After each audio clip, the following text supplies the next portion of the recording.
can do a lot in empowering Iran or weakening Iran's hand, depending on how they treat the Palestinian issue and whether they can genuinely work towards a two-state solution. Iran has downplayed what some say was an Israeli drone attack on its territory, claiming it has no plans for retaliation. The limited scale of the attack and Iran's response appear to signal a successful effort by diplomats who've been working to avert all-out war since Iran's drone and missile attack on Israel last Saturday. And if you look at this morning's front page, or tomorrow morning's front pages, The Guardian calls for calm after Israeli strikes hit Iran, and the FT Israel launches limited strike on Iran in response to missile attack. Let's talk to Alex Vatanka, who is the founding director of the Iran program at the Middle East Institute in Washington. And Alex, you're also the author of The Battle of the Ayatollahs in Iran, the United States Foreign Policy and Political Rivalry since 1979. So what do you think? I mean, there are quite a number of analysts today who've been saying, sign of relief. Israel didn't go too far. Iran denied it even happened. They've both got an off-ramp. What do you think? Great to be with you. No, I think that's pretty much the case for now. I think, when you look at the potential for what could have happened, I mean, if the Israelis had done half what the Iranian side did back over the weekend, then it would have been much worse. So I don't exactly know as of right now what was used by Israel in terms of number of drones, missiles, whether they actually used their F-35s. There are all sorts of speculation of what was used, and we have to remember the Israeli side has not actually yet admitted to having done this, although obviously most likely that they are behind it. But the point I'm making is it could have been much worse. Now we are maybe going to have some calm in Israel. They have religious period coming up. But fundamentally, the issue of tensions between Israel and Iran will not go away for one simple reason. One side in this conflict, Iran, the Islamic Republic, has sort of decided that, for ideological reason, it will continue to fight Israel. And as long as that's the case, it's really hard to see how this conflict will go away. You might be able to manage it. And I think the United States really did a good job, and other diplomats, as you pointed out, in managing this the last couple of weeks.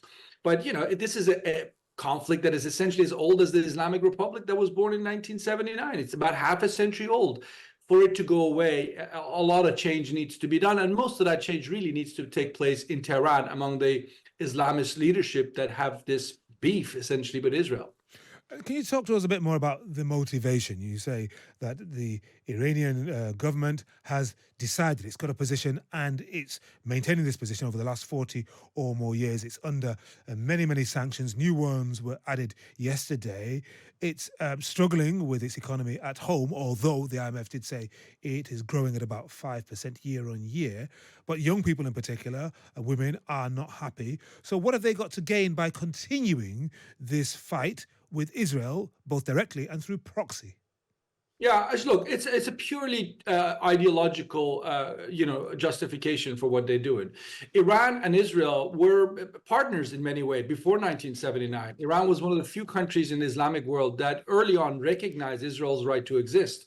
That didn't mean Iran didn't have sympathy for the Palestinians. They did, but they just felt that having relations with Israel and putting pressure on them that way was the better way of getting a better deal for the Palestinians. The Islamic Republic since 79 has taken a very different approach that basically says Israel doesn't listen to reason. They are a colonial settler Western project in the heart of the Middle East. They have to go. And we'll support any group that, takes our money, our training, our missiles, like the likes of Hamas and Hezbollah. And we'll force the Israelis and their Western backers eventually to sort of give up and move.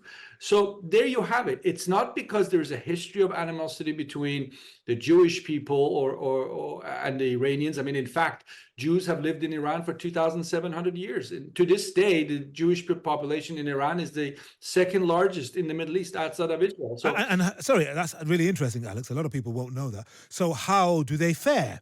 How free are they? Are they under pressure? Or do they just live without fear? Right. So Iran is an imperial state, or what's left of the old Persian Empire. So there are lots of different religious and ethnic minorities, Jews being among them, some of the oldest communities in Iran and one of the oldest Jewish communities in the world. Now, so they don't necessarily have an easy life. On one issue for sure they don't, and that is the following. They have to make it very clear there are Jews and not Zionists. So the Iranian regime takes pride in the fact that, for example, they put 2 seats in the Iranian parliament aside, reserved only for Jewish minority members. So nobody else can actually contest those 2 seats. They're aside just for the Jewish community. So that tells you a great sort of story of the regime being accommodating. But in fact, if those same Jews say anything sympathetic towards Israel, well, they get into trouble. So there's a very fine line. There is being Jewish and there's being supporter of Israel. And if you are the latter, you're in trouble in the Islamic Republic. I'm just looking at the Daily Mirror newspaper here, and Saturday morning's edition says, enemies on the brink, now the world waits on Iran. And you suggested change has to come from the heart of the Iranian regime. But what about what some people around the world will be thinking? Change has to come also in Tel Aviv. The war cabinet and its footing at the moment is unsustainable. The Americans, before the Iranian attack last week, were saying to the Israelis, you need to calm down, you need to allow more aid through, there needs to be a ceasefire. Things have changed now. What about a change of position in Israel, a change of position around the war cabinet table in Tel Aviv? Right. Look, I'm not an Israeli analyst. I focus on Iran, but this I can tell you. This is the most right-wing Israeli government that I can remember, and I think in history. And some of the things they have done, both in terms of domestic politics and their regional actions, certainly have not made them more friends here in the United States, and I think general in the West. The situation in Gaza is appalling. We all agree on that. I mean, the pressure by the Biden White House has stopped Israel from going into Rafah because it literally weakens the hand of the West. And if you look at it on the sort of global scale, if Israel basically, acts in a way that the West by association is going to have to face the consequences in the global South and the rest of the world, then that's a net loss for the West. So, and I will sort of in the context of Iran, I will say the following. If this Israeli government could somehow find a way to start a realistic political process involving the Palestinians, that's the fastest way to making the Iranian talk of having to throw Israel out of the region essentially redundant, essentially would mean that the one argument Iran has will no longer be valid. So Israel can do a lot in empowering Iran or weakening Iran's hand, depending on how they treat the Palestinian issue and whether they can genuinely work towards a 2-state solution. But in order for that to happen, they're going to say we need willing partners in Gaza, in the occupied West Bank. And at the moment, we don't have them, partly because Benjamin Netanyahu has weakened one group, i.e. the people in the West Bank, Mahmoud Abbas, and emboldened another. And that was, until quite recently, Hamas.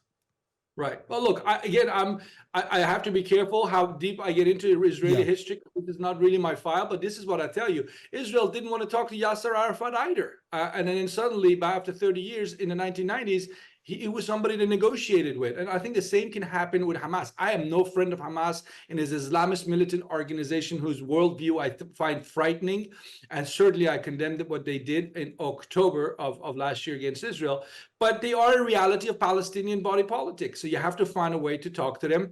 And if you want to weaken Hamas, then you have to carry yourself in a way that you undermine their position. You undermine the argument that the only way you can get Israel to give you what you want is through armed resistance. You have to do things that will, essentially deprive Hamas of that argument. And you have to deal with the, bringing up non-militant Palestinian groups. But that is, that's a burden on Israel and nobody else really. All right. Thank you very much. Fascinating stuff from Alex Vatanka, who's the founding director of the Iran program at the Middle East Institute in Washington and is also the author of The Battle of the Ayatollahs in Iran and the United States Foreign Policy and Political Rivalry since 1970.